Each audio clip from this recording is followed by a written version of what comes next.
Welcome to Divyasri kitchen. ఈరోజైతే భక్షాలనమాట. Videos చాలా ఉండొచ్చు భక్షాల మీద. కానీ ఉగాది పండుగ రోజు మనకి చాలా అంటే చాలా పనుంటది గదా! వంటలు, భక్షాలు జేయడం, పచ్చడి జేయడం, దేవుడి దగ్గర పూజ, ఇట్లా ఎక్స్‌ట్రా పనులు పండగ రోజు ఇంకెక్కువ ఉంటాయి. అందులో ఈ భక్షాలు జేయాలి అంటే టైం చాలా ఎక్కువ పడతదనమాట.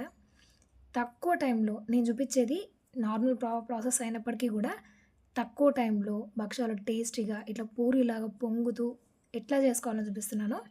మెయిన్ ఇంటెన్షన్ ఏంటి అంటే పండుగ రోజు మీ టైంని సేవ్ చేసే విధంగా ఎలా చేసుకోవాలి అనేది నేను ఇక్కడ చూపిస్తున్నాను అనమాట. అండ్ అలాగా టైం సేవ్ అవుతుంది అని చెప్పి ఎలా పడితే అలా చేసుకోవడం అని లేకపోతే మీ మనీ, టైంని వేస్ట్ చేయకుండా పర్ఫెక్ట్‌గా నేను చెప్పినట్టుగా ట్రై చేయండి. ఇలాగ పూరిలాగా పొంగుతూ వస్తాయి.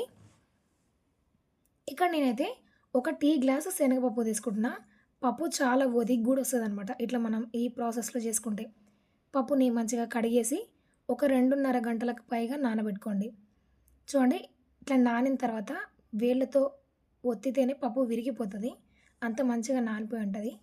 ఇప్పుడు ఈ పప్పుని మిక్సీ జార్‌లో వేసుకోండి. మీరు ఒక టీ గ్లాస్ పప్పుతోటి దాదాపు ఒక 10, 15 భక్షాలు చేసుకోవచ్చనమాట. అంత బాగా ఒదిగొస్తది ఈ స్టైల్‌లో చేస్తే. అయితే ఇక్కడ నేను పప్పుని మొత్తము గ్రైండ్ జేయట్లేను. కొంచెం అక్కడక్కడ పలుకులుండే విధంగా గ్రైండ్ చేసిన. ఎందుకు అనేది నేను లాస్ట్‌లో గూడా జెప్తాను. అండ్ ఇట్లా మొత్తం గ్రైండ్ చేసుకున్న తర్వాత ఇందులో 2:30 గ్లాసుల నీళ్లు పోసుకొని మంచిగా ఉడికించుకోవాలి.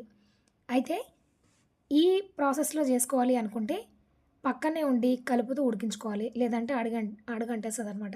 అఫ్‌కోర్స్ పండుగ రోజు మనం కిచెన్‌లోనే ఉంటాం. బయటకొచ్చే టైం ఉండదు మనకి. ఆ పని, ఈ పని చేసుకుంటూ ఉంటూ ఈ పప్పుని కలుపుతూ ఉడికించుకుంటే 10 అంటే 10 నిమిషాల్లో మీకు పూర్ణం రెడీ అయిపోతదనమాట. పప్పు ఉడకడమే గాదు, బెల్లం వేసి దాన్ని భక్షాలు చేయడానికి సిద్ధంగా ఉండే పూర్ణం రెడీ అయిపోద్ది. చూడండి ఇలాగ కంటిన్యూగా కలుపుతూ ఉంటే పప్పు చాలా అంటే చాలా సాఫ్ట్‌గా కుక్ అయిపోయి ఉంటదనమాట. అండ్ ఇక్కడ ఉడికిన ఈ పప్పులో నేను బెల్లాన్ని వేస్తున్నాను. ఎక్కువగా తీపి తింటే కొంచెం ఎక్కువ వేసుకోండి. లేదంటే కొద్దిగా తగ్గించైనా వేసుకోండి.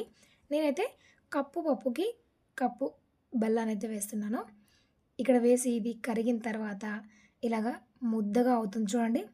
ఇలాగ ముద్దగా అయినంక కూడా మీరొకటి గమనిస్తే మనకి అక్కడక్కడ పప్పు పలుకులు అలాగే కనిపిస్తున్నాయి.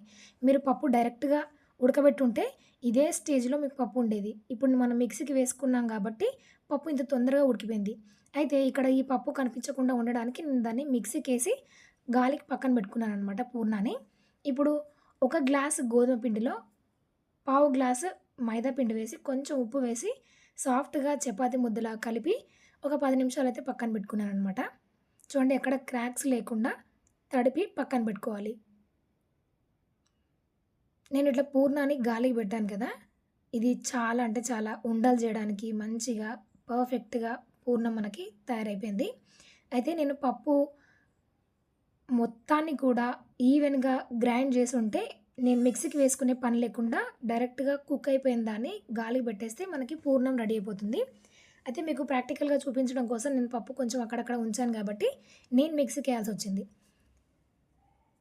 ఇట్లా బాల్స్ మొత్తం చేసి పక్కన పెట్టుకొని, పిండి సాఫ్ట్‌గా నానిపోయింది కదా! దీన్ని చిన్న చిన్న బాల్స్‌లాగా డివైడ్ చేసుకొని, నూనె అవసరం లేకుండా పొడి పిండి వేసుకొని, మనం చపాతీలు ఎట్లా రోల్ చేస్తామో అట్నే చేసుకోవచ్చనమాట.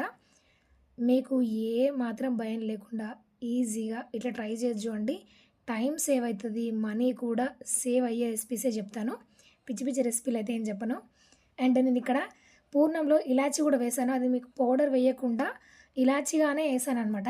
అట్లా వేసినా గూడా మీరిట్లా రోల్ చేసేటప్పుడు క్రాక్స్ వచ్చి పొంగకుండా ఉండడం అలాంటిదేం ఉండదు. పర్ఫెక్ట్‌గా పొంగుతాయి. ఇక్కడ చూడండి నేనైతే చపాతీలాగా చేసుకున్నాను.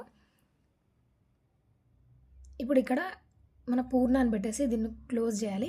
నేనైతే 2 హ్యాండ్స్‌ని యూజ్ చేస్తానండి. ఇట్లా రోల్ చేసేటప్పుడు అంటే పూర్ణం బయటికి రాకుండా ఉండడం కోసం ఇట్లా 2 హ్యాండ్స్ మధ్య రొటేట్ చేస్తూ దాన్ని క్లోజ్ చేస్తా.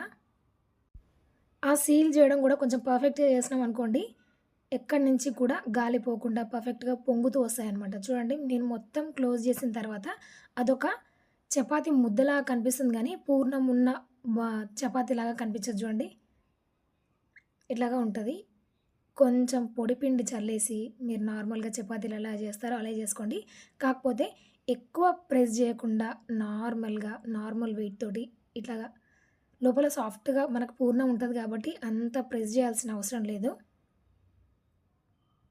మీకెంత పలచగా కావాలంటే గూడా అంత పలచగా వేసుకోవచ్చు. అండ్ గోధుమ పిండి వాడుతున్నాం కాబట్టి హెల్త్‌కి కూడా మంచిది.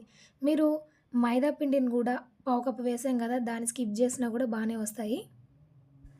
అంతే సింపుల్ పెనం మీద వేసుకొని కొంచెం నెయ్యి అప్లై చేస్తూ అటు ఇటు వీటిని కాల్చేసుకొని వేడి వేడిగా సర్వ్ చేసుకున్నారనుకోండి చాలా అంటే చాలా టేస్టీగా ఉంటుంది. ఒకసారి ట్రై చేసి చూడండి.